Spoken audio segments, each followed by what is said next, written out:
Hello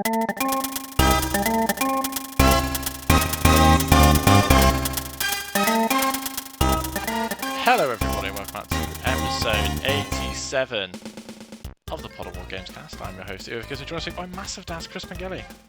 Hello everyone. And of course, Mr. Atari Lynx, CW Lanky. Fuck the Dreamcast. You take that back. Mm. It's only Chris that's Okay. allowed to besmirch the Dreamcast. Saddest of times. But another week is gone, and we've got a big bumper Chris Pengelly episode this week. If you're a Pengals fan, you want to be hanging out, this is the one that gets to 10,000 views again. Chris Pengelly is here to talk for probably 6 hours straight. I may pass out and die during this recording. So if I do, Craig, you can have my PS5. Oh yeah. What he has is your PS5. Has it? Before we get started, Craig, has that been opened yet?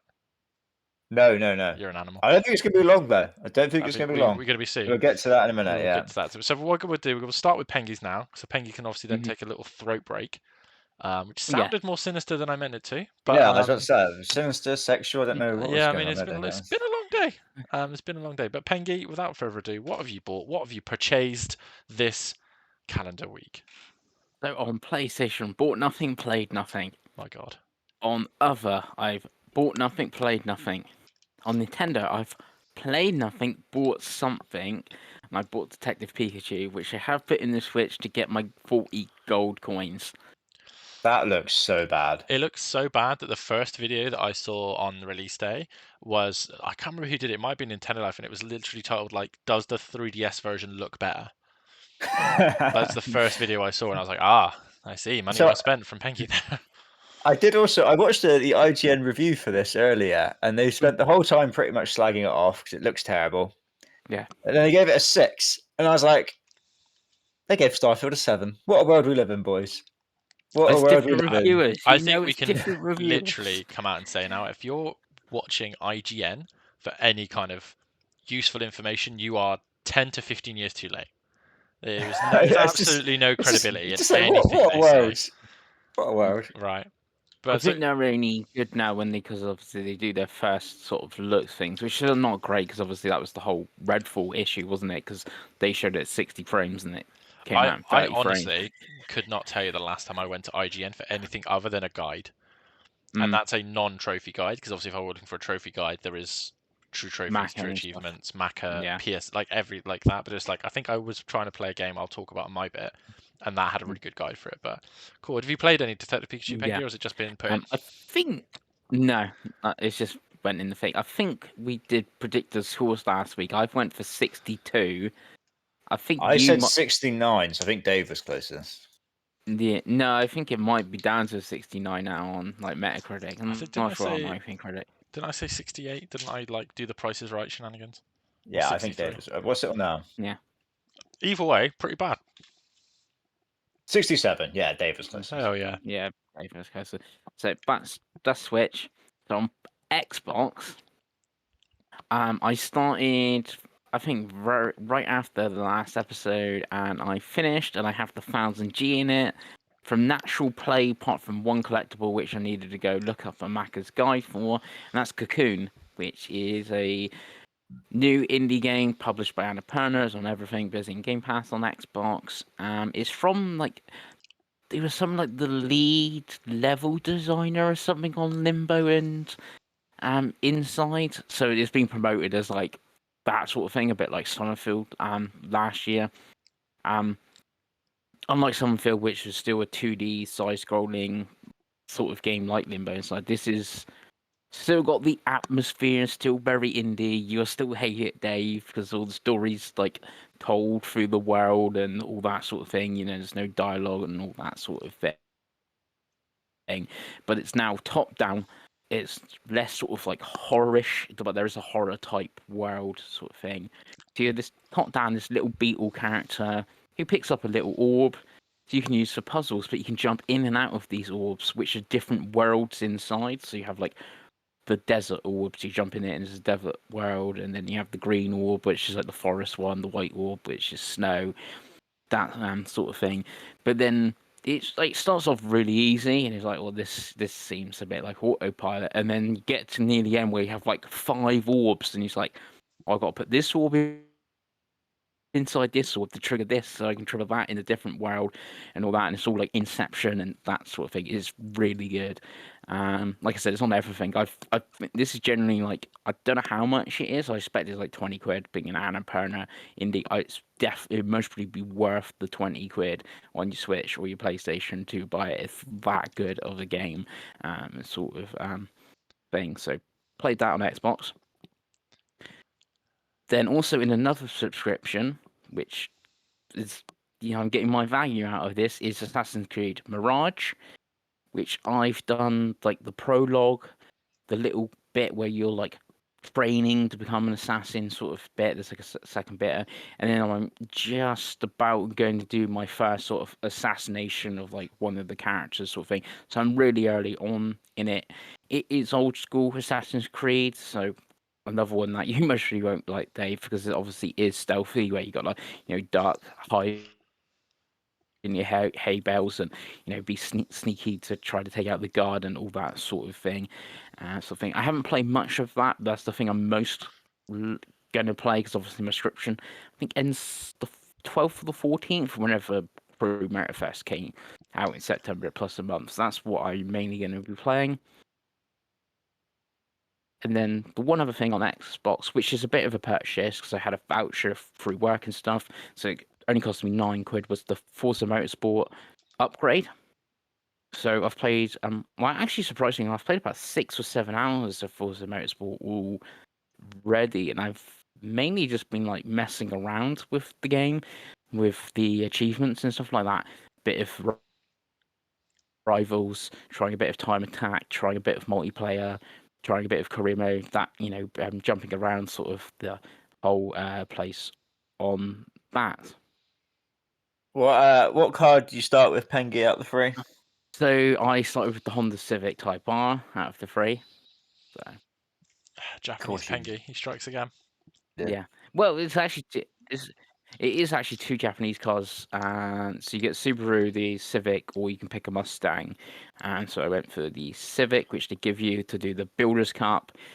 Where's an achievement for doing that cup, and then you're chucked into the tour mode.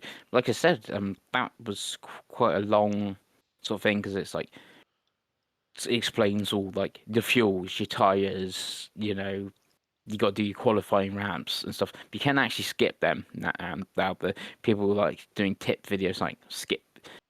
The only thing, if you skip them, you don't earn XP, and you have XP for all your cars, and that's how you unlock upgrades now for your cars. So like my Civic, I think I'm on level 22 or something. So I think it might be like an A class or something now, because of the upgrades and stuff I got for it. That sort of thing. But yeah, really like sort of messing around with the stuff. And even in multiplayer, you got to do qualifying laps first before you can actually play like a multiplayer race, if you to play it online. If we were doing it private, we could just race, but yeah, you got to do qualifying laps and stuff like that, which I wasn't too bad for qualifying. Was 6th out of 24th when I qualified for the race. I cannot wait to race you on that, Pengi. Me and Craigo, we're ready. I didn't come 6th in the end, but that's where I started. That's where I started on the grid on 6th. Okay, so I didn't come last, so I can tell you that. When's this out for the general public? Is it the 10th? Yeah. 10th, okay. Yeah. So you enjoying it so far, Pengi? Obviously, we'll do a proper Forza video, obviously, at some point. Yeah, it is. All the menus and stuff are like pretty sort of boring. It is like it's not a motorsport, Forza Horizon, so it's not going to be all flashy and stuff. But it is sort of like all that is like bare bones. It's like gets you right into the race, and that's like it. There's nothing around it. How does Even it like compare I didn't to play a huge Gran lot. Turismo? That's what I was about to say. Sorry. Yeah, see, that's the thing. Like, I didn't play a huge lot of Gran Turismo, but with that, you had like the weird cafe thing. You'd go in the cafe, and it's like, today we're learning about small Japanese hatchbacks, and you get a whole like history video and stuff on them, and this is all the sort of thing. Where this is like, it's the hatchback cup. That's it. It's just straight into the race. There's less fluff around it, but then like it makes it more interesting with like the whole history thing about the cars that GT has compared to this. Yeah, that's fair. I mean, it's a funny one Thank because you. Loves a cutscene. he does. I didn't even really know this had come out, which is a bit of a worry for me. But I look forward to playing. Obviously, it's difficult because cars are cars, right? There's only so much you can do with cars. But is there anything else you played? That's one. No, that's it. Okay, because I would love to hear you talk about Forza some more, but we are already 10 minutes into an episode I fear could be 4 months long. So we will get proper Pengals Forza preview next week, probably, because I suspect me and Craig will have played something of that by. So like I say, it's just the one sort of pickup and the one upgrade. That's it. For Pengals, that's a quiet week. Obviously, that changes fairly soon. I think it becomes Pengals Mania by the end of the month. No, I still don't think it is. I think it's literally 2 more games. That's it, which come out on the same day. God, for a combined 130 quid, I think. Yeah, and that's just Spider-Man. Oh God. So we'll move on to big sexy Craig Warren. So mine's going to be pretty short, which is good because it needs to be in this long ass episode. I've just played more Starfield, boys. I've now done 131 quests. God. That's a lot of quests, right, boys? It really is. And I think my save is up to 67 hours. Nice. Serves me right. All right, I think I'm level 41. Or you're going to get to 50 to get that achievement. Maybe. I've done like all the factions. Well, no, I've done 3 of the factions. I think I'm about halfway through the Corpo one at the moment, which I'd say probably my least favorite so far, unless it gets better towards the end. I'd probably say ranking them, it's the UC and then the Ranger one, then the Pirate, and then this at the bottom. It's kind of like it's trying to teach you like the stealth and the lockpicking mechanics. I feel like this whole quest line, and it's like, I've been lockpicking like the whole game. Like, why? It feels weird to go back and doing this now. And the stealth, like I don't even have the stealth skill unlocked, so I'm just like trying to shithouse my way through that any way I can.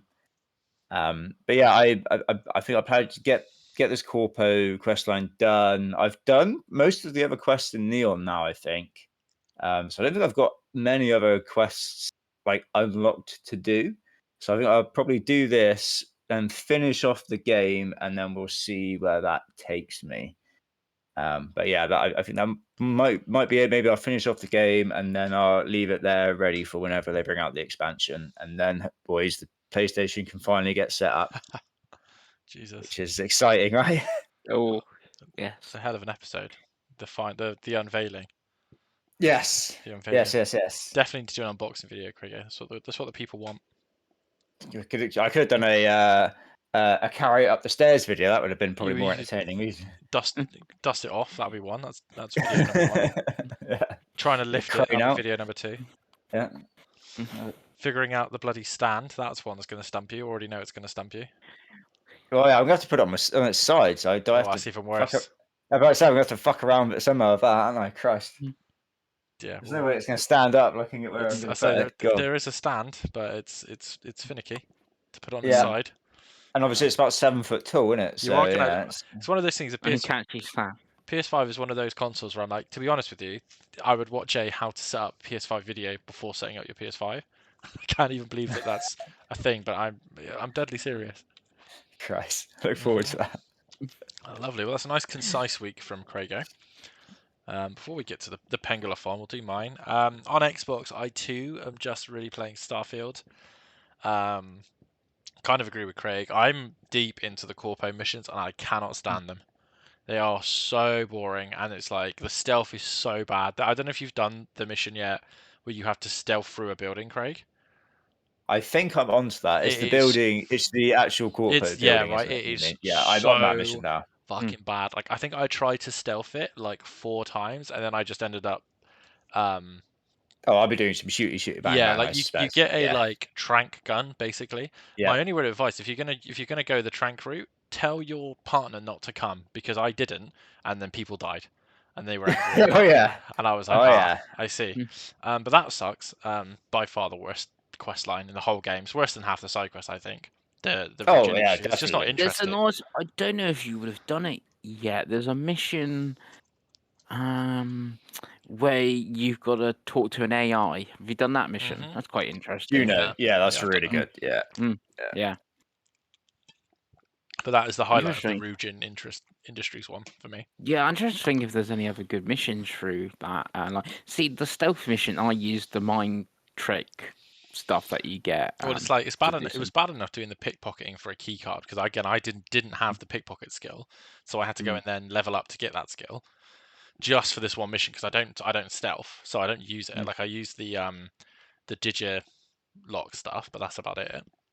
But yeah, not fun. But the rest of the game's okay. I'm like level 30, I think 33 now, and I basically have the last 2 missions of Corpo and then all of the Crimson Fleet stuff. So once that's done, I'll be done with the game, which is great. I'm probably not going to bother doing New Game Plus because I'm not about that life.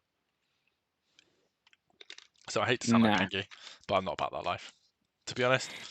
In terms of other It's one of those things, New Game Plus, when like Pro saying like the expansion DLC comes, I'm like, oh, I might do New Game Plus once to level up myself a little bit higher or something to go into the expansion. There's just too many games at the moment to be like, as much as I'd love to be like, you know what, I'll get everything, I'll get all the achievements.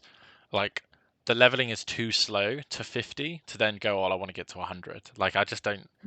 Right now, I'm not fussed. It's on Game Pass. It's always going to be on Game Pass. We'll get the expansion when the expansion comes out. But like I think I'm on like 35, 36 hours. Like I'll probably get to maybe 50, and I'll probably be done. And be like, that's fine. Like that's for me. That's one of the most played games I've done for years. So we'll take it. Yeah. We'll take it. Other consoles on Nintendo.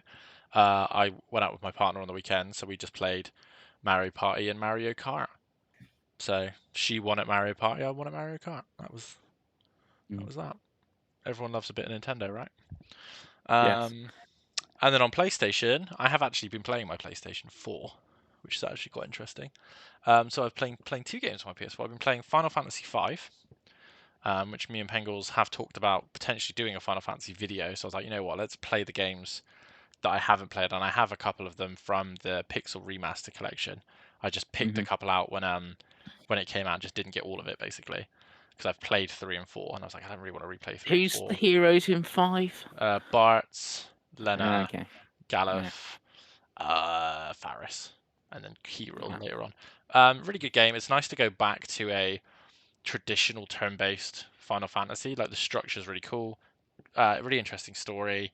The job system's really good. Obviously it's one of the Final Fantasy remakes, so it has you can turn encounters off every now and then, and you can speed everything up. Like it's a good port. It's not very expensive, so yeah, really enjoying that. I'm like 4 or 5 hours in. I think it's a 15 to 20 hour game. I think it's a 25-hour platinum, but I'm not going to be doing the open 100% of chests trophy anytime soon, because again, that's not part of my life, Cricket. But with fast travel and all that stuff, you probably could do it quite easy, turn off the encounters. But yeah. Yeah, I was going to say if you did all that. But again, like if I got time. But yeah, I've been enjoying that. And the other game I've been playing on PS4, which is really random, but go with me on this, I've been playing the 2015 Need for Speed. That I started age ago. I remember on the podcast I talked about it, that I picked up in a EA did a triple pack. They've unraveled that and one of the Plants vs Zombie games years ago. And it was like, I think it was like £2. I think it was around about when they did EA Is this just called Play. Need for Speed? Yeah, it's just Need for Speed. Is this the one that was linked to the movie? No. Okay. No, but it has live action. Obviously, it's Need for Speed, right? But yeah, I started it in, I think, 2020, 2019. But I've just come back to it because I've just like, you know what, I want a secondary racing game that isn't particularly serious. And I've already started it on PlayStation, so I'm just going to play it on PlayStation. It looks the same on PS4 as it does on Series X. It's not enhanced in any way. I don't even know. It might be one of the ones that licenses have gone anyway on EA Play, but don't quote me on that. And it's fine. The Need for Speed games don't control particularly well if you're used to Forza Horizon. But it's not awful, if that makes sense. Like, it's fine. Like, I'm not noticing it. It's kind of fun to play the, like, trashy, Fast and Furious wannabe racing game stuff again, because I haven't done that in a while. So, yeah. I don't know. I think I like it more than I like Heat, and I quite liked Heat. So, we'll see. I haven't played Unbound. I know Craig hated it.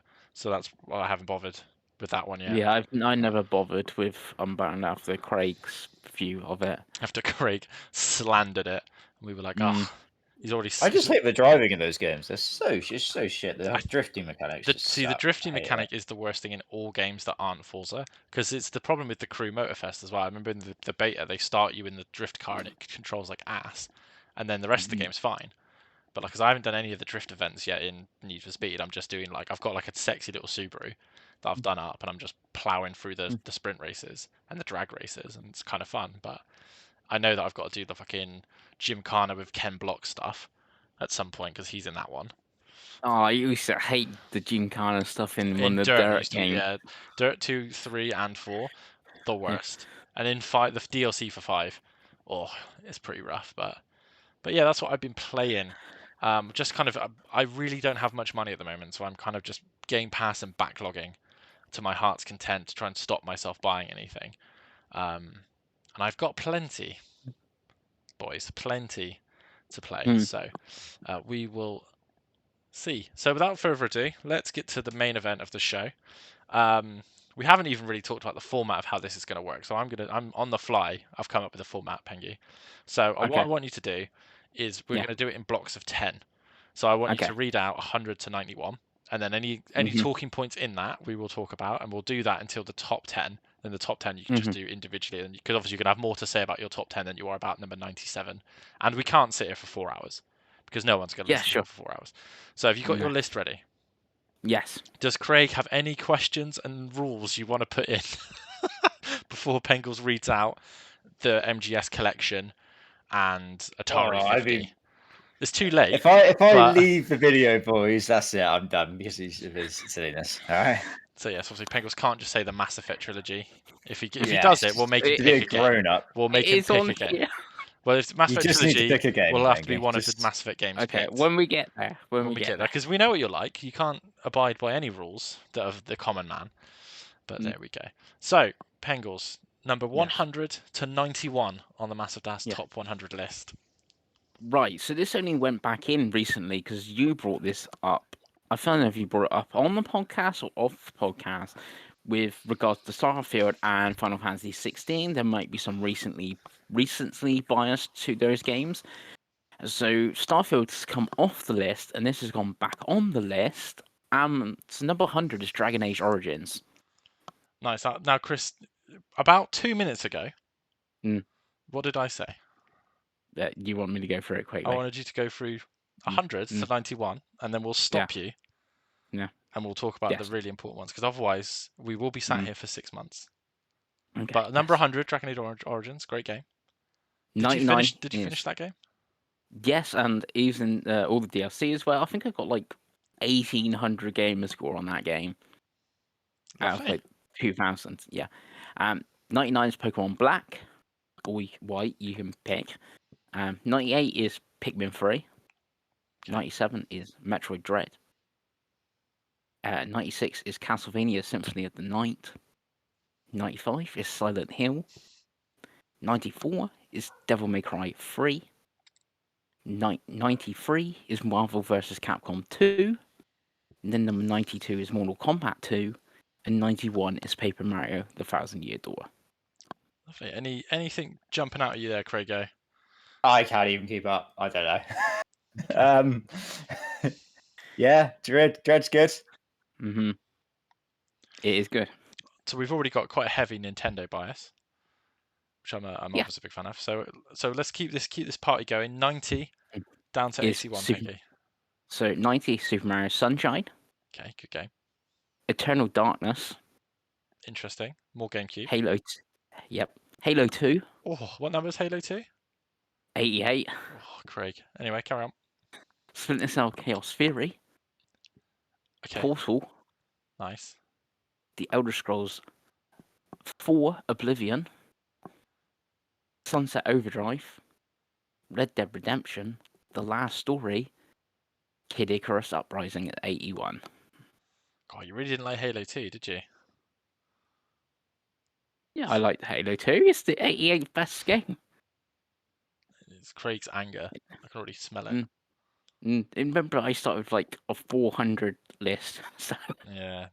Well, I think I looked at just on PlayStation and Xbox. You've played like 1,700 games or something disgusting. So yeah, lovely. Right, we'll keep the train moving, Pengy. Let's get it all the way down to 50. Okay, 80 is Ninja Gaiden Black. Okay. Silent Hill 2. Kingdom Hearts. Kingdom Hearts 2. Ori and the Will of the Wisps. Ori and the Blind Forest. Monster Hunter Rise. Control. Bayonetta 2. And Super Mario Bros. 3. So that's down to what number? Now we're on to number 70 next. Okay. So 70 is Okami. 69 is Kirby's Adventure. Hell yeah. Of course number 69 is a game with sucking in it. Right, carry on. Yeah.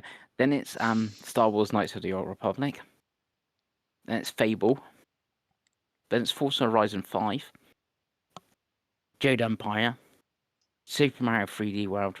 Resident Evil Remake. Shenmue. Kingdom Hearts Birth by Sleep. So Shenmue not even cracking the top 50. The Shenmue 1 is at 62. Okay, so let's get. What I want you to do, Pengy, because I think Craig's passed out. I'm just hearing endless list of games. I want you to talk all the way down to 25. Yeah. And then we're going to go detail on the 25. I think that's the sensible way to. Now, this is the pilot episode of the top 100 videos, so we kind of knew that we were going to figure out a way to make this interesting. So I want you to fire your ass all the way down to 25, and then 25 we'll do some detail. 60 Florence, 59 Streets of Rage 2, 58 Teenage Mutant Ninja Turtles Hyperstone Heist, 57 Sonic the Hedgehog Pocket Adventure, 56 Legend of Zelda Link's Awakening, the remake on Switch, 55 Crisis Core Final Fantasy 7, 54 Xenoblade Chronicles 3, 53 Pokemon Heart Gold, 52 Zelda The Minish Cap, 51 Mario Kart 8, 50 God of War Ragnarok, 49 Final Fantasy 7 Remake, 48 Resident Evil 2 Classic, 47 Ico, 46 Nier Replicant version 1.06 whatever it is, 45 The Walking Dead, 44 The Wolf Among Us, 43 Mario Kart Double Dash, 42 Soul Calibur, 41 Tekken 3, 40 Soul Calibur 2, 39 Shenmue 2. There's Shenmue 2 for you, Dave. I'm presuming Shenmue 3 is going to be top 5. Yeah. 38 is Pokemon Red. 37 is Metal Gear Solid 2 Sons of Liberty. 36 is that I've got Life is Strange, the Arcadia Bay collection, but I guess you want me to pick a Life is Strange game. Yeah. I guess I'm going to go for the first one. Okay. Yeah. Then I've got the Mass Effect trilogy at 34. Let's pick a Mass Effect, Pengy. Mass Effect 2, I guess. Okay. 34 is Beyond Good and Evil. 33 is Sonic the Hedgehog 2. 32 is Firewatch. 31 is Persona 4 Golden. God, I'm shocked how low that is. 30 is Catherine. I've put full body version, but the original is whatever version you like. Yeah. 29 is Super Mario Odyssey. 28 is Fire Emblem Three Houses. 27 is The Legend of Zelda Twilight Princess. 26 is BioShock. Lovely. So there's a lot of games that have come out in that first 75. There's a lot of very low rated ones that are much higher in mine, for example. And lots of games that Craig hasn't played because I kind of feel like we're kind of understanding what your favorite games console is from that 75, Pengy. It's the GameCube. You like the GameCube. Yeah, I do like the GameCube. So now we're going to get into what the people want. The thousands, nay, billions of people are watching to find out, Chris Pingelly, what is your current, as of 8th of October 2023, top 25 games? Yeah. So number 25 is Uncharted 4. Is that the highest Uncharted? No. Okay. So what's so great about Uncharted 4, Pengy? It brings a lot over from another Naughty Dog series and kind of expands on the Uncharted formula, and that makes it with the open world bit that it has as well which then we would see expanded again in another Naughty Dog game. So it's kind of seeing what that studio is doing and how they also expanding their repertoire as well. Is this the most recent Uncharted?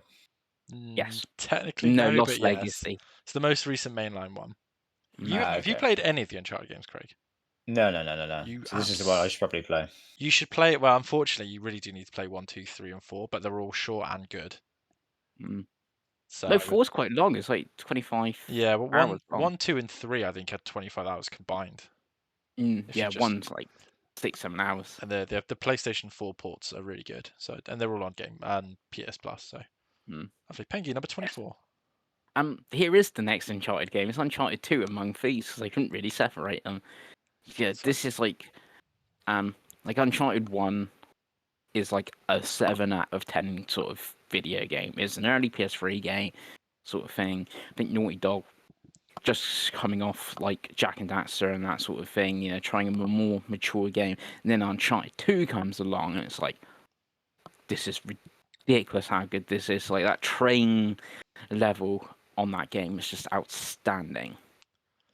Yeah, the Uncharted discussion I think is always really interesting because obviously most people will say 2, some people will say 4, and there's a few of us brave souls that say 3. But they're all pretty good. 3 is just 2 again. That's the yeah. thing, I think with 3, the reason I like 3 more than 2 is because 2's final boss fight is awful, whereas 3's is okay, but the set pieces are kind of similar. I really like 2 and 3. I actually really like 1, but only the remaster version of 1 that's on the PS4 collection because I think they fix most of the problems with Uncharted 1. But yeah, Uncharted 2, decent game. So number 23 is Metal Gear Solid 5. Okay, I wasn't expecting 5 to be so high. I'm assuming we're going to count Ground Zeroes and Phantom Pain as one game because otherwise Ground Zeroes is the £30 intro you pay for. But yeah, otherwise it's Phantom Pain, which one of the worst games I've ever played, by the way. Ground Zeroes, yeah. Yeah. I don't know how that doesn't even fathom into my brain how that even is possible. But yeah, Phantom Pain is it's the game which I somehow finished in like impossible time. I always remember the story. I was off work for a weekend and then went back and they're like, "Oh, how are you doing on Metal Gear Solid 5?" And I was like, "I finished it." And I'm like, "But you only got for like a weekend. How many hours did you like?" "I'll play like 60 hours." I'm like, "That doesn't even work." The game only off for 48 hours. Yeah. But yeah, it takes like the template of a Peace Walker with the mission structure sort of thing, like a portable game, which worked really well. Then transferred it into a big, cinematic experience, and obviously the opening level in the hospital and how that's retold, and all the characters and how it goes into the other one. The only problem with this game is obviously the chapter 3 is missing from it, which yeah, I think it has got an ending because the ending goes into the next one, but it's like, oh, what happened to this character? And it's like, like side stories and really. But yeah, everyone that we know that's played that game speaks really highly of the gameplay of it. And I think Phantom Pain mixed with Uncharted 4 was basically the beginning of the podcast. If my memory serves me, we started recording Pod of War for Nintendo around about the release of them both, and they were both very hyped. Because like, Ben and Ant were the two that were like playing this as well, and John and stuff like that were all, and then we were talking about it and stuff like that, and like everyone loved it. So it's and like the music in it's phenomenal and stuff like that, and like it's just great. One might be shocking of my 22. Okay. It's Horizon Zero Dawn. I mean, I love that game, so I'm not that. I'm. What's the shocking bit? That it's so high or that it's so low? Yeah, because it's such a weird. No, I think it's because it's so high. It's one of those games that's so ridiculous. It's reviewed always well, but everyone like forgets about it. And then you do a list like this, and like, yeah, Horizon Zero Dawn is better than like the Uncharted games. It's just like, but it's just like weird to say it is. I don't know if it's because it came out at the same time. Breath of the Wild or something. Still, and like exactly the next one. Why that poor series.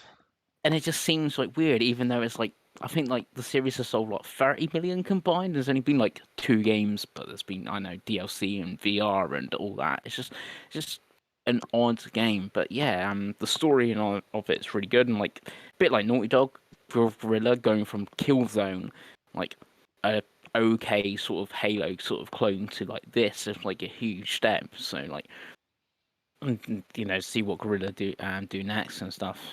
Yeah, So, yeah. Horizon's a very special game because it's. I still want to play Burning Shores. So it was on sale as well. There's just so many games, and like, do I buy that for 11 quid at the moment, knowing that I'm not gonna get to it?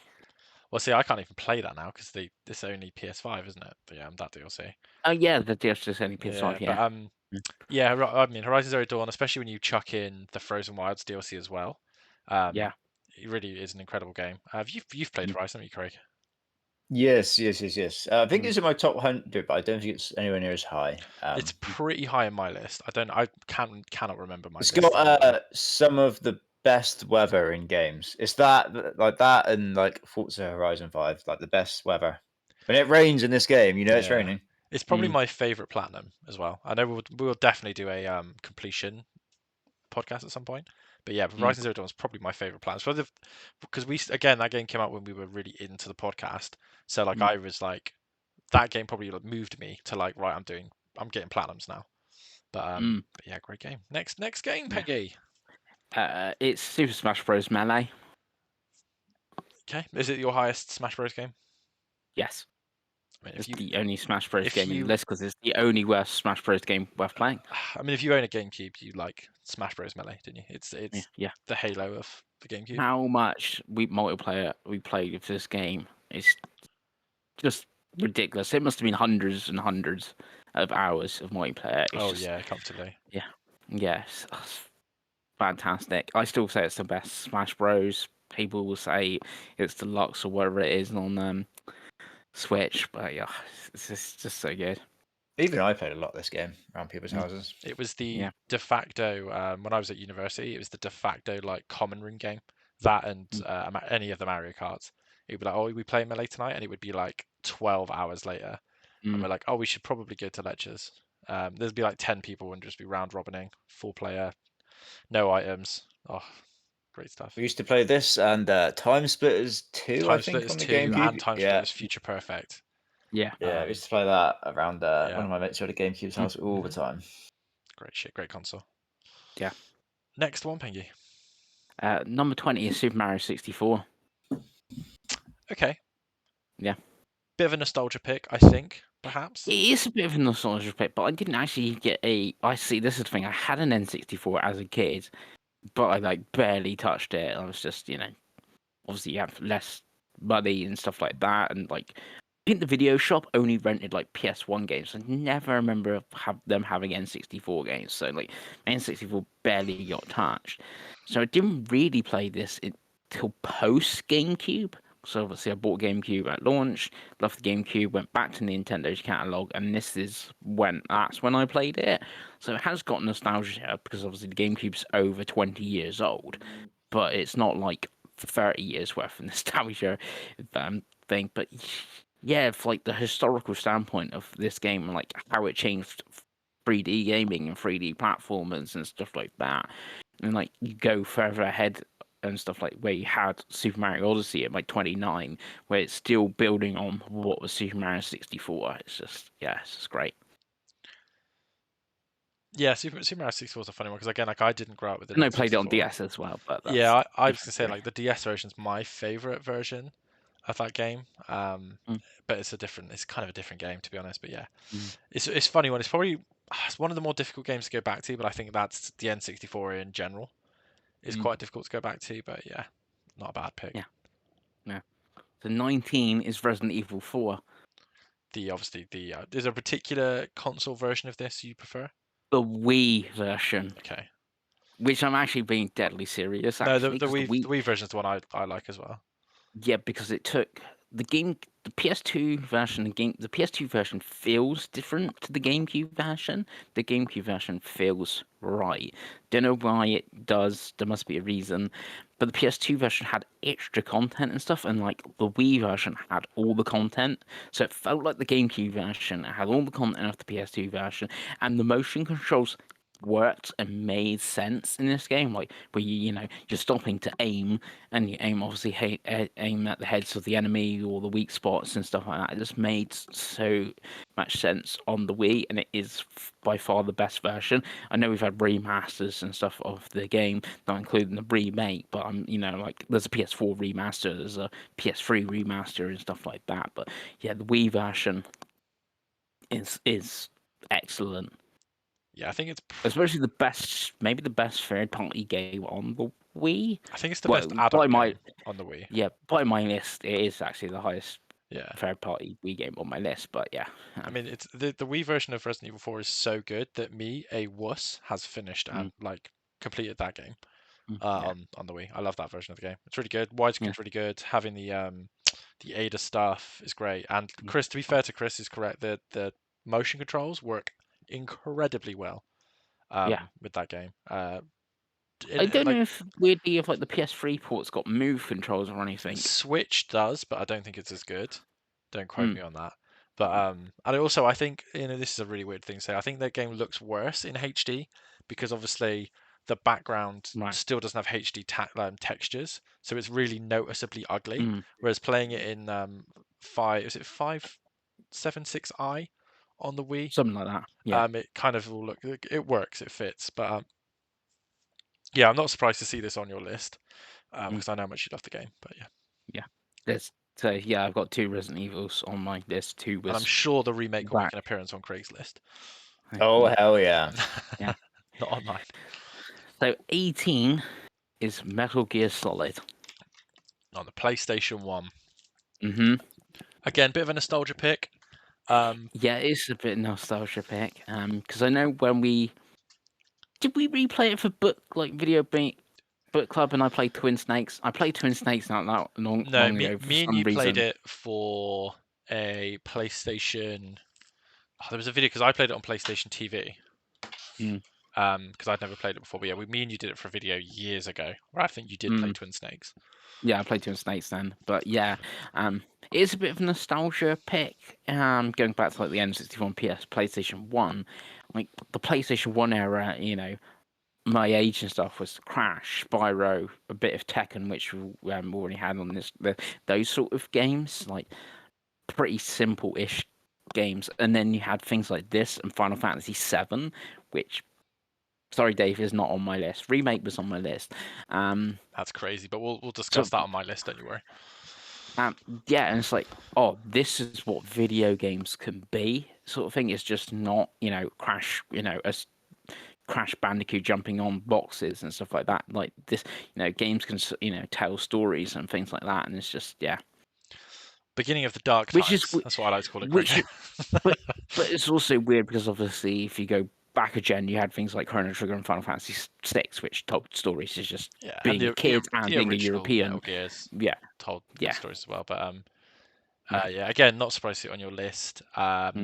Very influential game. Like I said, when we did that video, I went back and played it, and it holds up better than 2 and 3 in a weird way because the top-down controls kind of make sense with like the D-pad and it's very arcade. It does feel like a Super Nintendo game in 3D, but with like cutscenes, voice acting, and crazy political views. But yeah, again, not surprised to see it on your list, Pengy, and I knew it would be there. Yeah. So number 17 is Metal Gear Solid 4: Guns of the Patriots. Again, that's a Pengle's pick. Guns of the Patriots. Metal Gear Solid games we had now, Christ. I think we've had 4 of the 5. No, we've only had 3. We've had Metal Gear Solid 5. No, we've had Sons of Liberty. It was 37, sorry. So you've had 5, 2, 1, and now 4. Mm-hmm. Again, a bit of a nostalgia pick in reality because it's like it's the most Metal Gear fan game ever, isn't it? Metal Gear Solid 4. Yeah, this is the weird thing. This is such fan service. This game, it is like it's a weird one because the Metal Gear Solid games, I can change like the aura for different things. Like if you say gameplay, it's mostly Phantom Pain, but if you go for like fan service and story and just bonkers Kojima-ness, it's Metal Gear Solid 4 sort of thing. But like the bosses and stuff like Screaming Mantis and all that sort of thing, it's just great. And like at the time as well, like showing off the PS3 and doing like the jokes, like you don't need to change your disc. This is a Blu-ray. It's just But then it's it so made you great. install it every Mm, chapter because of the yeah, weird install rules they had. yeah. But It's just yeah. I suppose MGS4 is the is because I remember me and you have done lots of videos over the years talking about the reasons you love the PS3 so much. But Mm, I would assume that the PS4 MGS4 is really very much the sort of reason you got the console. yeah, it was because it was. I don't know if it's the E3 that everyone jokes about, the Ridge Racer one and stuff like that was, and it's $599 get a second job. If it was that E3 or was the E3 after, because they showed Metal Gear Solid 4, they showed Final Fantasy 13 Lightning Returns, and they showed Versus 30, and they showed Kingdom Hearts as well, and it's like that's just ridiculous. Obviously, Kingdom Hearts missed that generation, and obviously Versus missed that generation and became 15. Lightning was crap, and so yeah, it's Metal Gear Solid 4. Yeah, but we definitely need to do a 360 PS3 the transition towards them video at some point because me and you were very much in our gaming prime at the time. But yes, Yeah. what's the next game? Number 16, Halo Combat Evolved. Oh yeah. Yeah. Is that the highest Halo? So, no. No, okay. Yeah, Combat. I mean, me and Craig will talk for probably 20 minutes each about Combat Evolved and 2 and 3 and 4 and Reach and whatever. So, but yeah, Halo. Is that your highest original Xbox game? I think so. The other one, the one I thought would be higher, is already gone. So, What was that? KOTOR.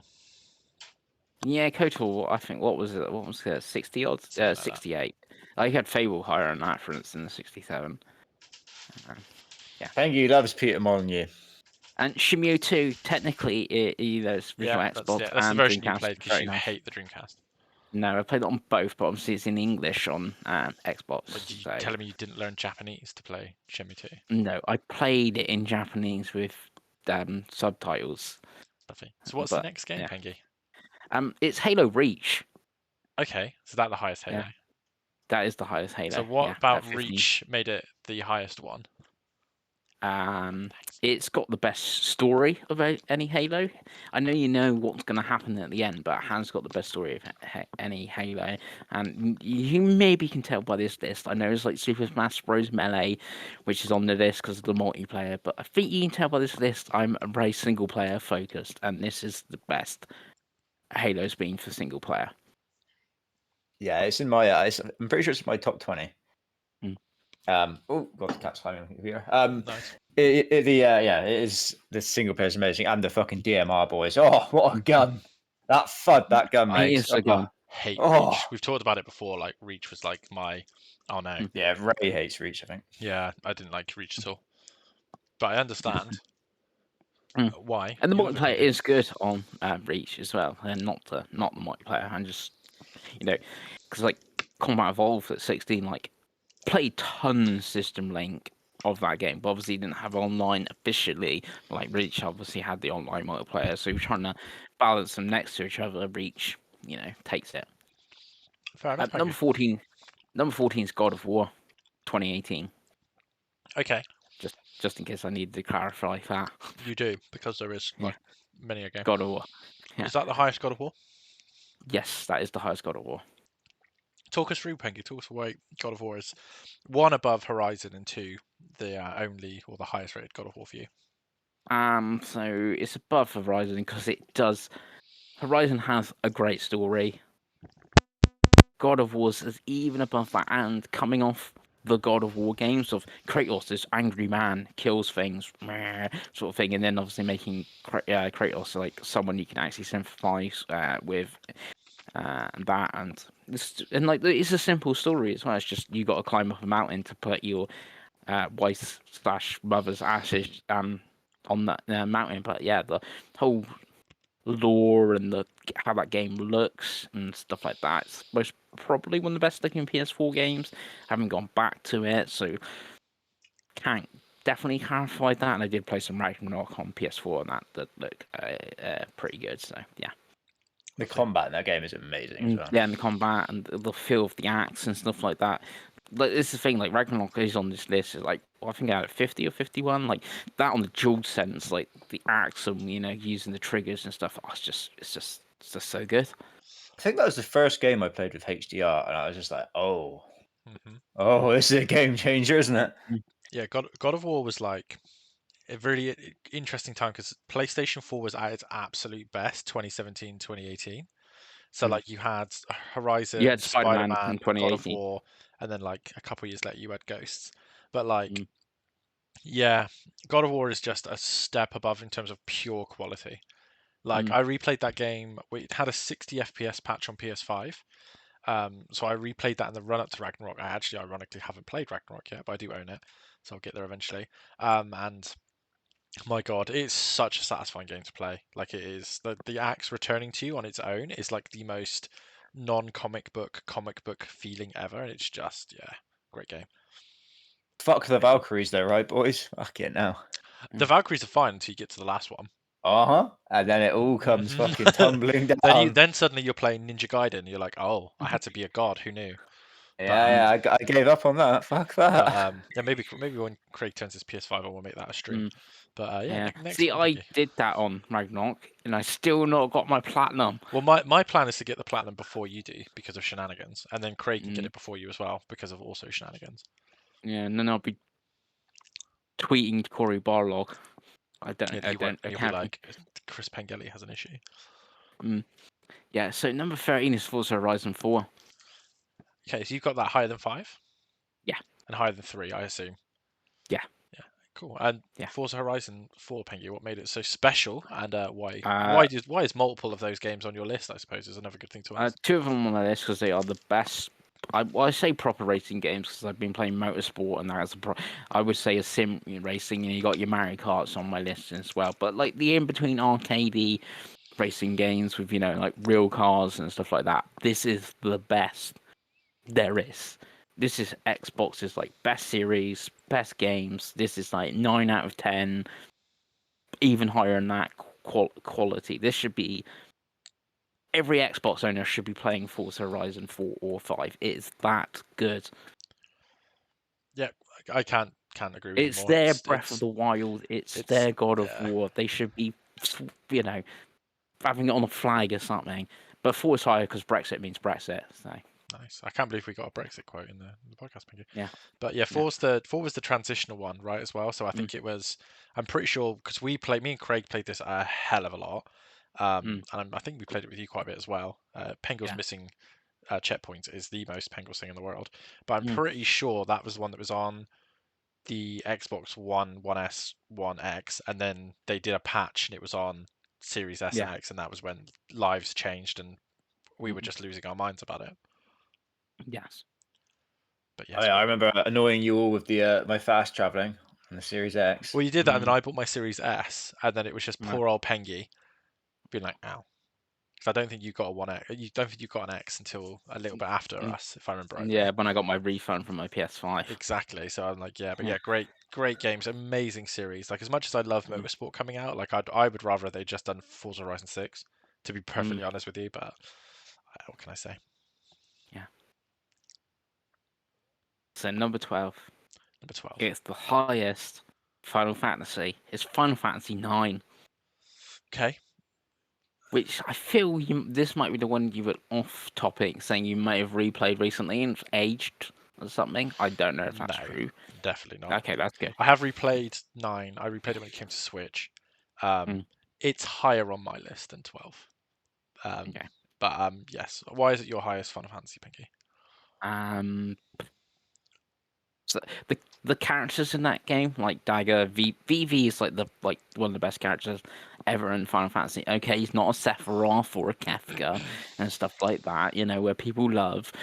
But yeah, he's a great character. Stan's, he's fine. It's in like the chibi art style and going back to fantasy after. 7 and 8 sort of thing. It's also a late PS1 game that looks fantastic. It's like ridiculous how good that game looks on PS1 because I played on a PS2 by the time it come out, sort of thing. Because it came with the demo with 10 as well, if I remember. Yeah. And it looked like a PS2 game until you put 10 demo in. And you're like, okay, yeah, it doesn't. I replayed a bit of it when it came to PS4, the PSN, like the Steam port thing to PSN. I didn't play a huge lot of it, but still holds up in my eyes for what I played. This when we're talking last podcast with the Metal Gear collection, I'm awful with like playing games that I've played before, playing a little bit and like, yeah, it's still good, and never playing it again. This is it. What's still good? Never play it again. God, yeah, I said I did a full replay of 9 a couple of years ago on Switch, and it still holds up. It's just a culmination of like. Where's my 9 remake?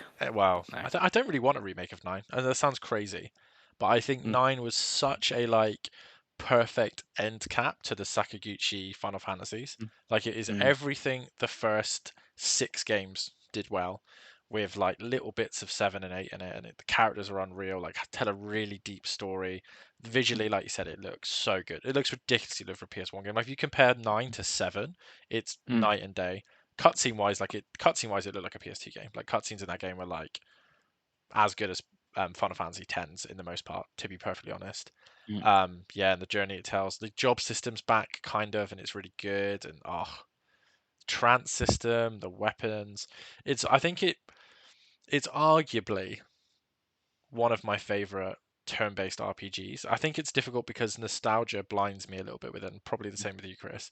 But it's like I would take it over most turn-based RPGs. Like for example, I've been playing a little bit of Yakuza Like a Dragon, and as much fun as that game is, it doesn't hold a candle to the turn-based RPG system in 9. But again, like it's a different type. Like obviously, Like a Dragon's a great game, but it's more action focused. Whereas 9 is like the purest version of the ATB bar and like leveling your characters and strategy. It's a great game. Great game. Also, if we do, it kind of gets away with the Final Fantasy ranking. Well, I When we mean, do that, nine's gonna be nine's gonna be high. free. Nine's gonna be high. I'm replaying Nine's... quite a lot of them before we do that video, though, so don't worry. Yeah. Number 11. This would be, well, technically, it's not the highest 3DS game. It's Fire Emblem Awakening. Yeah, another. Is that your highest Fire Emblem game? It is my highest Fire Emblem game. Three Houses is only down in 28. There's not a huge gap between them, really. This is a weird one because obviously Fire Emblem is actually a really long-running series. Starting on the Famicom, but we never got it into the West to the GBA. And then the story's told that this was going to be Fire Emblem's last chance, or the series is dead. This come out, and it was ridiculously good. And it's since then I've played every Fire Emblem game, like all 3 versions of Fate. That and Fire Emblem now most probably my favorite Nintendo series, which is weird to say when Zelda exists, but the last 2 Zelda games were trash. But obviously Fire Emblem games have been good. Well, Engage isn't that great, but it's still better than the last 2 Zeldas, sort of thing. But the characters also are in Fire Emblem, like Lucina, Marth, Chrom, and all the others and stuff. It's just so good, just so good. Yeah, they need to remake it. Where's my remaster for this on Switch? Yeah, Awakening is a crazy game. Awakening, for context for Craig, is like a hyped up version of what Yakuza 0 is to Yakuza. Like Yakuza 0 basically like made Yakuza a like AAA Western game because no one gave a toss about Yakuza before 0, and then everyone's now like, yeah, I love Yakuza, it's great. Fire Emblem Awakening was absolutely that game. Like I remember buying it. I dabbled in Fire Emblem, but to me it was just like the ultra hard, really Japanese series. And then Awakening's stories, the time jump, and the sort of things you can do with that on top of like just raw, unreal strategy RPG gameplay. I think it's. I mean, for me, I think it definitely is my favorite 3DS game. Yeah, it's weird because I say it's my favorite 3DS game, but there is a game higher on this, we know the one, but you didn't play it on 3DS. but I technically would take the 3DS version of that game now. God, So yeah, it's the rarest version, I yeah, think. But yes, Fire Emblem Awakening is a good game. yeah. So we're ready for the top 10, Pengy. Yes. The biggest, the Are most you seated? prestigious awards. Are you seated, Dave? I'm seated for number 10. Excellent. Number 10 is The Last of Us Part 2. Part 2? Yeah. Oh, Pengy. Obviously, you are the most predictable man in the world because the thumbnail's going to make a lot of sense when we get there. But Yes. you're going to have to really work hard now to justify Last of Us Part 2 being in your top 10. Right, what do I need to justify? The fantastic story, the fantastic graphics, the fantastic gameplay. What else do you want me to? The music, the score, the acting. Was it fun? No, it is not fun. But the games I don't don't think need to be fun's fun. been mentioned yet in this top 100, Dave. That's one. I don't think I've No, noticed. The yeah, word Melee was fun. fun. Super Smash Bros. Melee was fun. That's why it's Okay. here. That's why it was here. But yeah, Last of Us Part 2 is not a fun game. But you know, it does. Not all video games need to be fun. This is a serious piece of art. I threw up in every one of my mouths there, Pengy. But Yeah, yeah, Last of Us yeah. Part 2 is a funny one because it really interests me what you're going to think about that game in 10 years' time. Well, I'll tell you next year when I play The Last of Us Part 2 remaster. Right. The worst thing is it Yeah, gets worse than this as well for me, doesn't it? Your top 10. yeah, yes. God. Okay, number 9. Is Super Mario World 2 Yoshi's Island? Okay. Yeah, this is the highest Super Nintendo game. Did you play? Did you play the Super Nintendo version, or was it I sort of did like play the the Super Game Boy Nintendo. Advance? Or I did play it on Game Boy Advance, but I did play it on Super Nintendo. Again, going back to like Super Mario 64, I bought it SNES after owning a GameCube, going back to Nintendo's catalog, playing this afterwards, and obviously playing this afterwards as a Sonic fan and stuff like that, because I had played Mario games as a kid on the Super Nintendo. I'm like, oh, this is slow and boring. I want my blue hedgehog because he's got to go fast. Then I played Yoshi's Island and was like, this is ridiculously good. This is like the peak of 2D platformers, which by my list is correct because it is the highest 2D platformer as well. On this, yeah, it's just, and it looks so good as well. That game could come out tomorrow. It must be like an indie release or something, how it looks and stuff like that. And people will go like, that looks ridiculous. If you put that on Game Pass now as like an indie release, you're like, oh, that looks ridiculous because it looks so good on the Super Nintendo, and it just plays so fun. Yoshi is great. Who doesn't love Yoshi? indeed, better than The Last of Us Part 2. I'll agree with you on that. Mm. Um, Yeah, what a contrast. See, right. there you go, Dave. You play Last of Us and Yoshi's Island together. What else do you want? I mean, I think Fun, colourful little dinosaurs. I think you would have to put a literal gun to my head to make me play Last of Us Part 2. Mm. Please don't. Number 8, Pengy. It's Journey. Okay. Yeah. And why? What's so special about Journey that it hits your number 8, Pengy? Journey is so going in obviously in the 360 and the PS3 era. This is when we're starting to go online with video games and stuff like that. Okay, we had the PS2, Xbox, and stuff like that, and we had Halo 2 multiplayer. But this is when we could have downloadable games. See, Journey came, and it's like, oh, this is what a download, because back then it's like downloadable games for like a small, we talked I think about IGN at the start. They used to do like their downloadable of the week, and it's like, a bad, well, not bad term, but sort of like, oh, this is just a downloadable game sort of thing. This come out and it's like, oh, this is what a downloadable game is. Just going back to that Last of Us where I joked about it being art, this is art.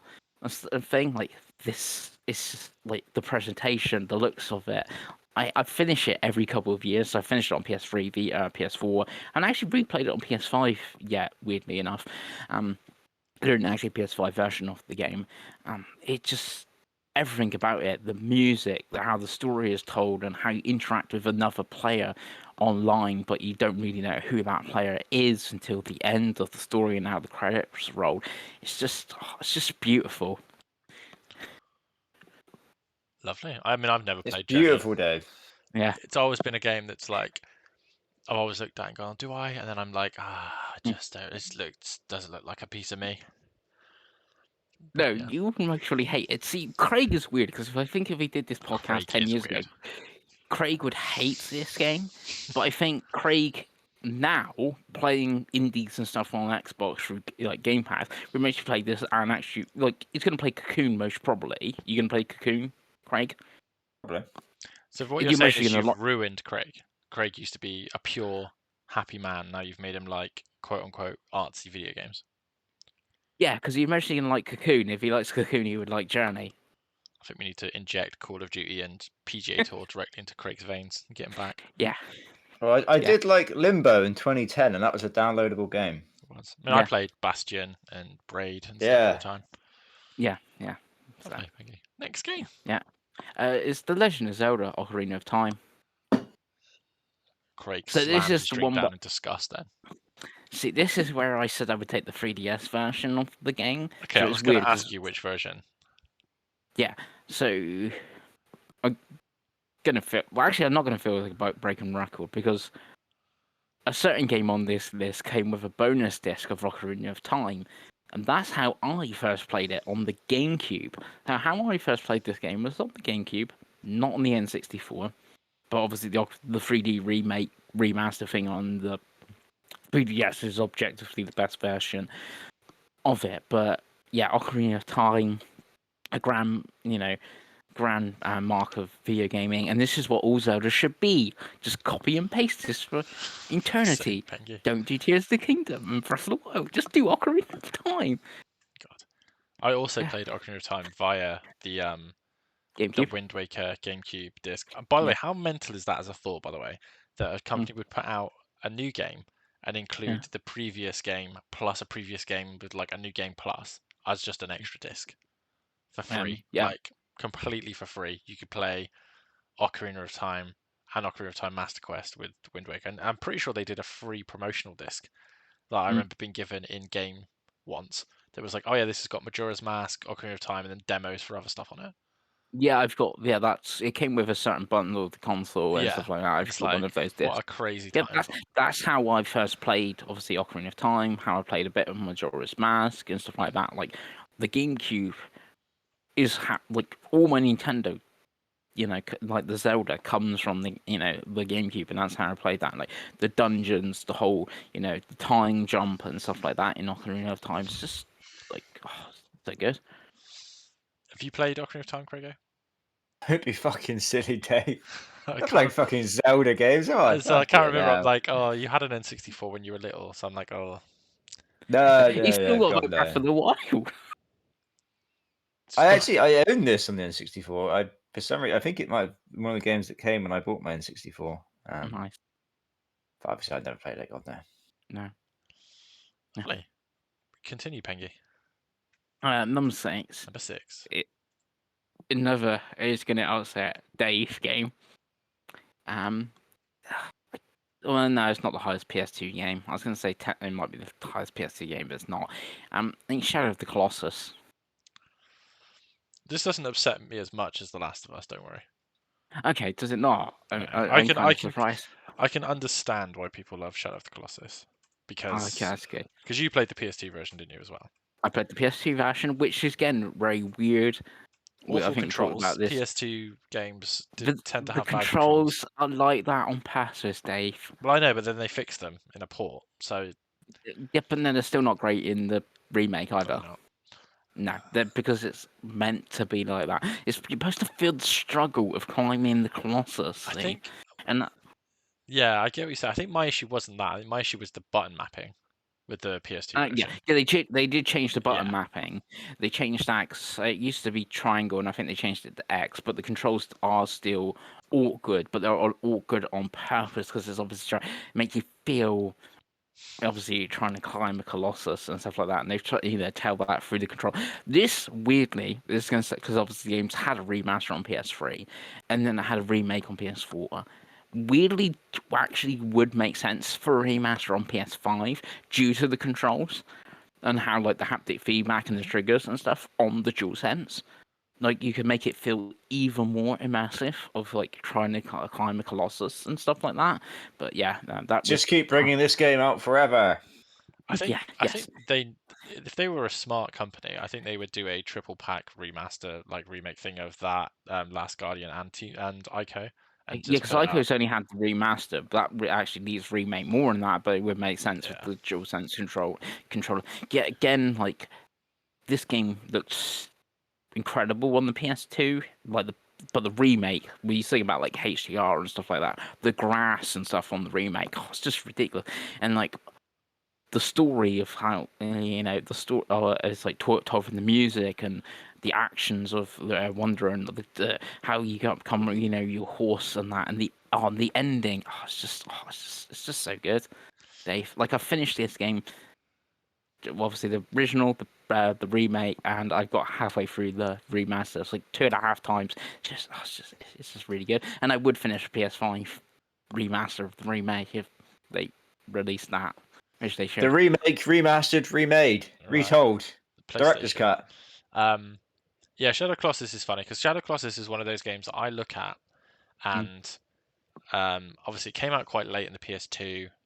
Really tested the hardware. Doesn't run great on PS2, but is like I think it's one of the most visually like quite striking and impressive looking video games. I think it's one of those games I think you look at if you've not played it and goes, that's a cool ass video game. Like I think I could show Shadow of Colossus to like say like my girlfriend who's not like a gamer, and she'd be like, that's kind of crazy that that shit's that big, you can climb it, it's like furry and it's got the whole atmospheric music, and it's very high on my backlog that I'd love to actually finally give a proper go, because I played the PS2 version at a friend's house when it came out and was like thoroughly underwhelmed, but again it ran like absolute ass on PS2 with the awkward button controls, and I was just like, I think in a post Breath of the Wild Dave world, I think I'm much more like, you know what, that type of game interests me more, which is funny because obviously Breath of the Wild you hate, but for me, as someone who doesn't never been huge into sort of like the sort of vast open world games, now I'm like, oh, actually, I would really very much be tempted to give that a game a go, and I do own it on PS4, so maybe I'll give that a go. Nice. It is, like I feel like Craig actually will quite like it. It's one of those, I think if Craig ever turns on his PS5, I think it would be again, he'd be like, you know what, that's especially like, like you like indie games now, right, Craig? I think it's one of those you'd be like, oh, this is actually quite impressive. Yeah, I played the retold, the remaster, the Bluepoint remaster that remade. has new controls and like added content. Is the version I have, and is like that's the version I'll play for sure. Yes. You weren't expecting that today, were you, Pengy? No, I thought you were going to say this is autistic. No, I've calmed down in my old age. Yeah. No Last Guardian on the list. Sorry, Last Guardian. Yeah. Right. Number 5 is Persona 5. Number 5, and obviously you have only finished Persona 5, not Persona 5 Royale, which is the version with extra cheese, I believe. Yes. So I guess if I had to pick a version now, I would pick, if you go, oh, you're gonna give me these 100 games or something, and I don't know, I would take Royal, but yeah, Persona 5 is the one that I played all the way through, and again, I was missing a trophy for finishing the game, even though I finished the game. Where's my trophy? PlayStation. Wow. Give me my trophy. Yeah, because I got the proper ending. So that's all my trophy. Persona 5 is funny because I don't think there was a game that we were more excited about when we started the podcast than Persona 5. But it's one of those where it's like, yeah, it's such a big game. Yeah, because you didn't really get into it when I got like engrossed in this game, and obviously like I think it was like 118 hours. I overhyped myself into Persona 5 because I love Persona 4. So like when it came, I remember like I got the Steelbook edition, and I remember you pre-ordered it. Like we literally, I remember there was 3 podcasts in a row where we were like, oh, well, there's not going to be a podcast for 2 weeks now because we're going to play Persona. Like I'm not going to work this week because I'm playing Persona. Like it was one of those, and then it just didn't hit for me. No particular. I think honestly, the problem with Persona 5 is I love Persona 4. It sounds really silly, but it's the characters to me were just. But the gameplay was way better on 5. Way better. See, this is the thing I kind of agree with you. Like the characters are better in 4, but I don't know if it's like when we came to 4, we already been like the anime already been out. they've already talked about it on Podcast Beyond for like, and then maybe even PS I Love You out by like loads. Like we knew those characters and that, and we had like history. Where like obviously this, new cast, and I don't think the cast art is as great, but like you said, the gameplay, the dungeons being designed dungeons, not generated sort of the dungeons. It does interest me what they do with Persona 3 Reloaded. And it'd be interesting where like that lands for me when I play Reloaded is well. But yeah, the combat and like the menus, it must have the best menus in video game history. Dave loves menus. They are pretty snazzy. Yeah. I mean, I can confirm they are the best menus in gaming. Yeah. If you like turn-based JRPGs, it is on Game Pass. So I Yeah, would Craig, recommend you it. really need to play this because it is most It's a probably commitment. weirdly That's the problem. It's But most it's a great game. Yeah. So. When we get the Game Pass handheld, boys. Oh. I think it's another reason I prefer 4 Golden to 5 is that I absolutely loved my version on Via. Yes. Number 4, Dave. Yeah. It's Death Stranding. Okay, so he's back with a Pengle's pick. Although he has gone backwards because that was number 1 last time we did this. So that's good. It's slowly moving further He's slowly back. realizing the error of his ways until Death Stranding 2 comes out, and then it's whatever. Yeah. So why is Death Stranding? I mean, I think is there one more Metal Gear to go? I think there must be one more Metal Gear to go. Possibly. Yeah. So why is Death Stranding so much better than The Last of Us Part 2 or Metal Gear Solid 5, like those type of games for you, Pengy? So if you compare it to the Metal Gear Solid 5, obviously Metal Gear Solid 5 has the wonky sort of endingness to it. Well, obviously weirdly, Death Stranding does not need a sequel. I'm excited for Death Stranding 2. I will play Death Stranding 2. I mostly will enjoy Death Stranding 2. But this game does not actually need a sequel. This should have been a one and done. The story is told perfectly within that game. Sort of thing, and how obviously you're reconnecting the United Cities, going from one part of America to the other end of America, which you play as Sam Porter Bridges, and you're just walking across America. It's the nice, relaxing game with your little baby in his little pod that warns you with time rain, and that yeah. The music is phenomenal. Sometimes when like you're walking, he'll like pull back the camera, go into widescreen. The music will kick in. You're like, oh, this is just a cinematic marvel. The directing here is like just ridiculous.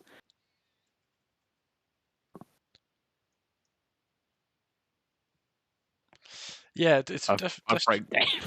Yeah, I was just trying to compute Death Stranding. Yeah. But Death Stranding is one of those games again. Like from the outside looking in, it seems like the most boring ass weirdness in the world. But again, if you like that, that's great. And 2, like I've not played it, so I can't really sit here and be like, objectively, it's wank.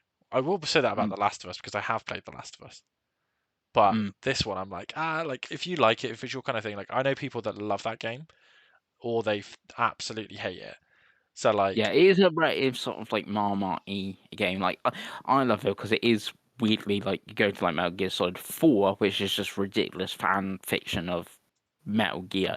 It's taking a bit of that with the gameplay of Phantom Pain, mixing them together, and then Kojima's obviously got his acting mates and stuff all in it and stuff like that. It is peak Kojima. But then what Kojima does, he does better than anyone. Like I said, the directing, the music, how it all comes together, and stuff like that, sort of thing. And yeah, like you think it would be boring, just being like a walk. It's like a walk. Oh, the joke is a walking sim. You're walking from, but you obviously get all your vehicles. You obviously get all your cutscenes and story told all the way through. And yeah, it's just so good. Like it's the 4th best game of all time. Yeah, I own the soundtrack, like 3 different versions of the soundtrack. It's like, yeah. And you've never listened to any of them? Yeah, I have listened to. One of them's still sealed, but the other 2 I have listened to. The one that's still sealed is the trailer music, the music they had in the first trailer of the game. another early podcast hype game, Death Stranding as well. Yeah. Right, Penguin, we're into the top 3 now. Yes. So we're starting to get serious. Yes. Number 3. It is here. It is Snake Eater. It's Metal Gear Solid 3, obviously. The best Metal Gear. You're going to have to elaborate more. Call this, what we're going to have to call this episode is Chris Bengelli ranks Kojima's games, basically. Yeah, Right. it could be, because they could put like Police Norts and Snatcher and There you go. Guy on here. That's what you should have done, Dave. And Zone of the Enders. If you really wanted to. I don't. No. Snake Eater, like I said, is the best Metal Gear game because it's the only one out of all, like, it's weird because like Metal Gear Solid 5 has got the best gameplay because it's like the the newest one and stuff like that. But 3 is the one that I would recommend to anyone, even though like you saying like obviously the PS2 controls and obviously the HD remaster and stuff coming, because it's the one that weirdly makes the most sense. Which is saying going to Kojima. Kojima's games sometimes do not make sense. I have Kingdom Hearts on this list as well. They don't make sense either.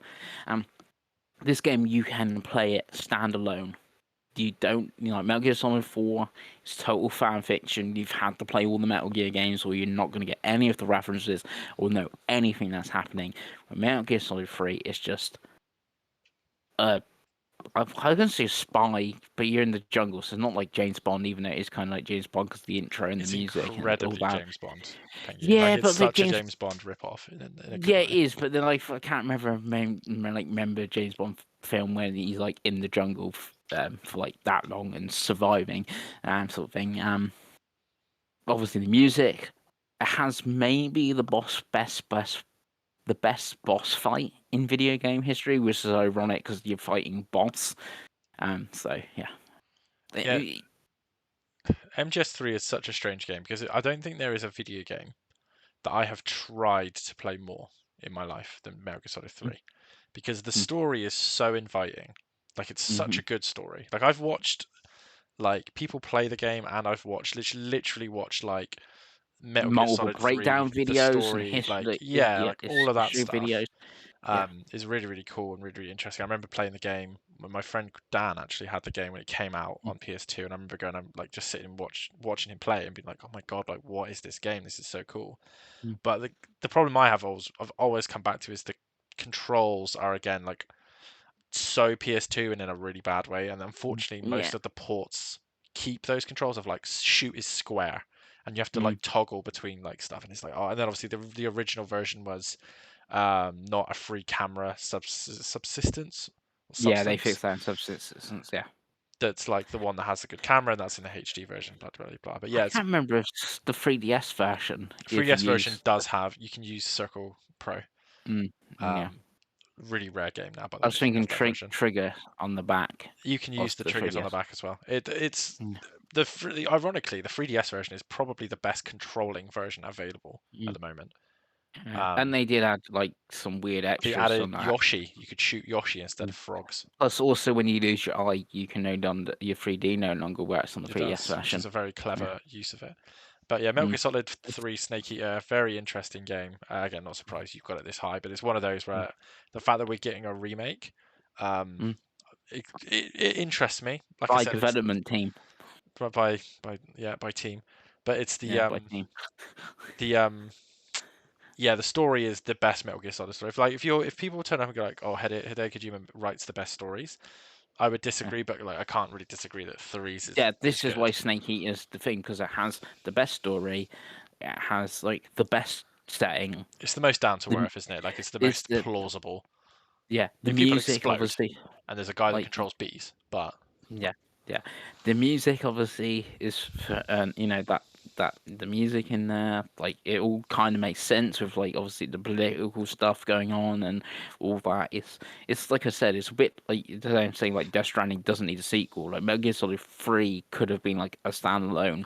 This is just the game sort of thing. But obviously there's the other. Of course, you have a whole level of like a Devil May Cry game in randomly in a pause menu that you get by random.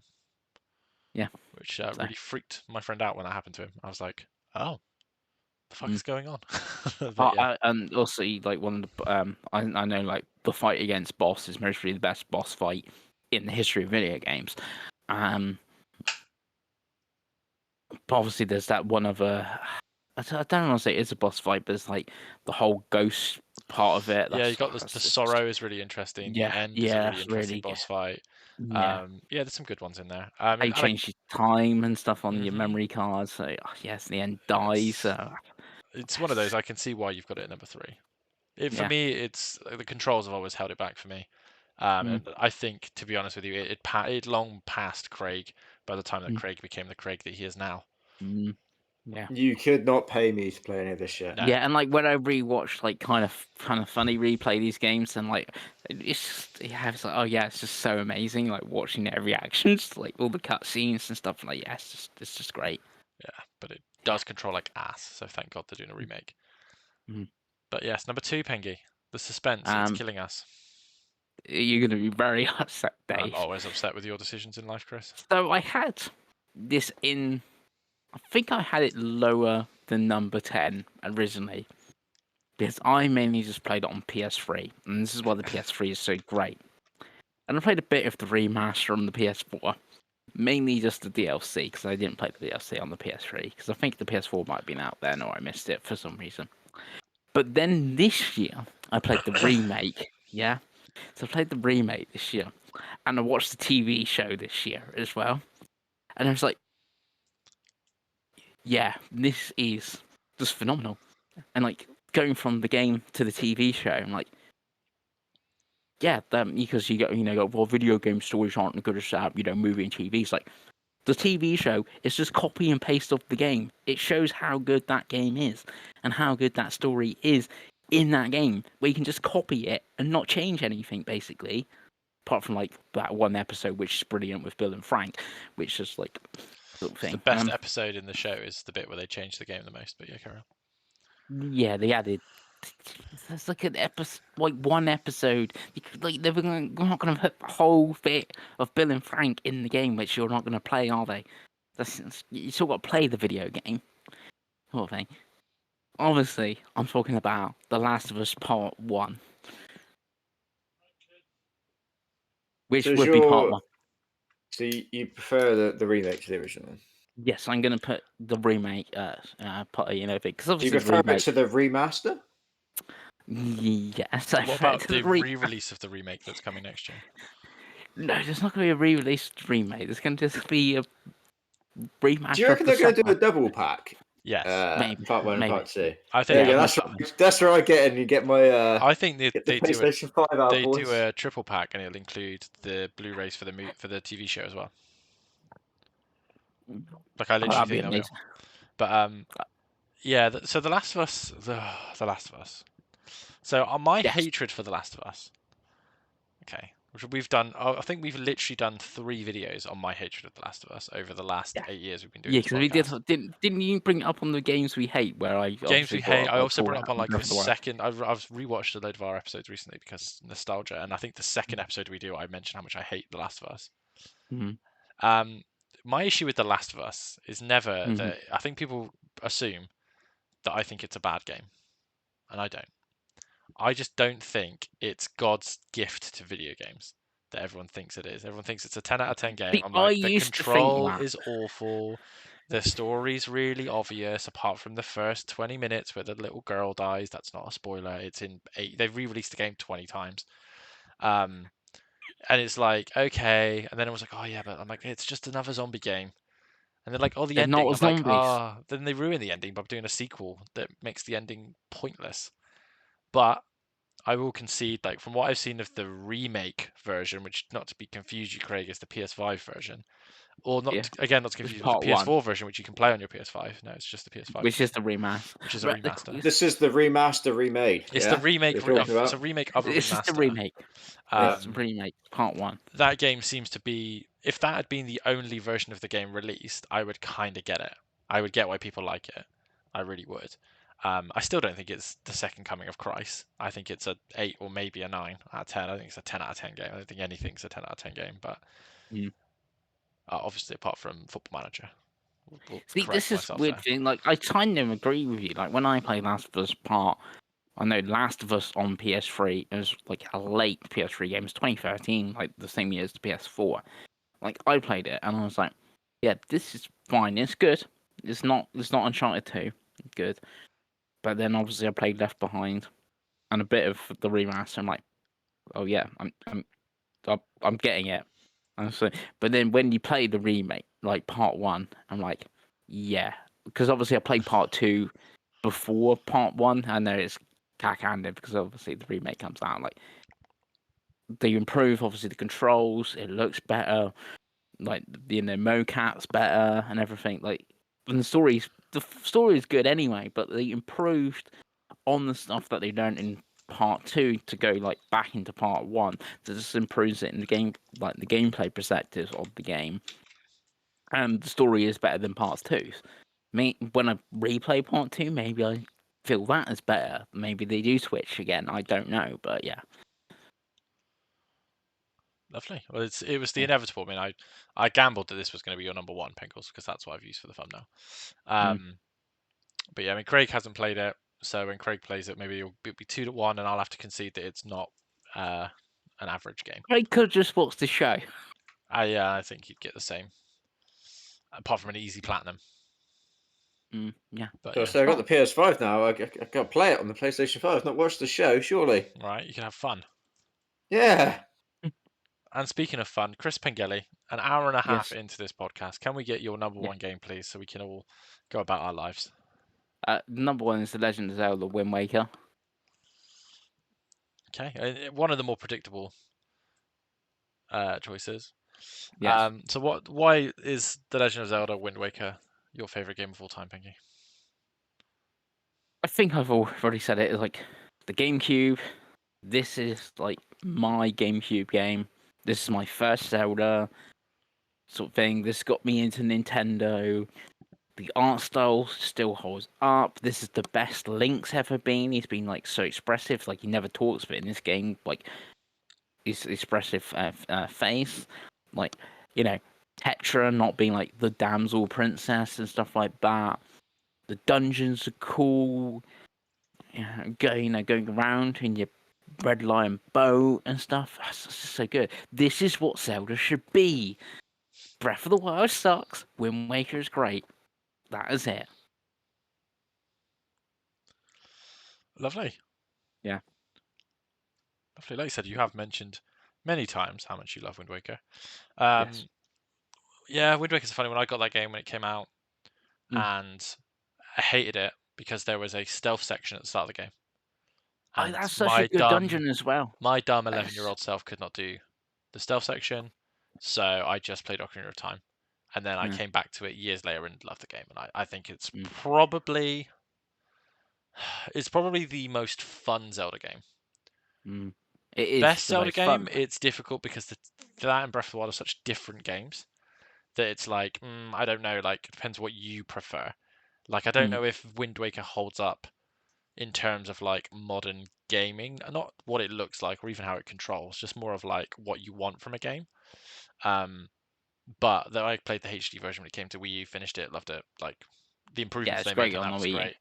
The original game's great as well, and Breath of the Wild I think is great as well. But yeah, I can understand why for you as a GameCube nostalgia gamer, why it's your number 1, Peggy. I didn't realize you hated the Dreamcast so much that Sonic Adventure isn't your number 1. But yeah, and I have got 5 Zelda games on my top 100, and it's not just all Metal Gears. No, it's you like a franchise, and so you beat it into the ground. Yes. But, True. Yeah. I say this like Craig's not going to have 8 Call of Duties in his top 100. Oh hell yeah! All right, and probably lots of Resident Evils, I expect, and 3 Tiger Woods games. So they only have Specific 2 years. Resident Evil. Yeah. But yes, that was Chris Pengelly's Masofdas' top 100 games. We sensibly knocked it down to top 25, and obviously we'll do that for the start when we do mine and Craig's which we're not going to do now because it's 1 hour and 34 minutes into this podcast. So if you made it to the end of this podcast and you're excited, I want you to type the word sponge in the comments. That's the only way I'll know if you truly made it to the end, is to type sponge. Don't ask me why. It's just the first thing that came to my head. But thank you for watching. And we will be back next week with, I don't know what we're going to talk about, probably Forza. But yes, if you agree with Chris, put it in the comments as well as Sponge. If you detest him and all of the things he says, then you know, it's the every week comment in it, Pengy, every week. But yes, thank you for watching. We'll see you next time. Bye.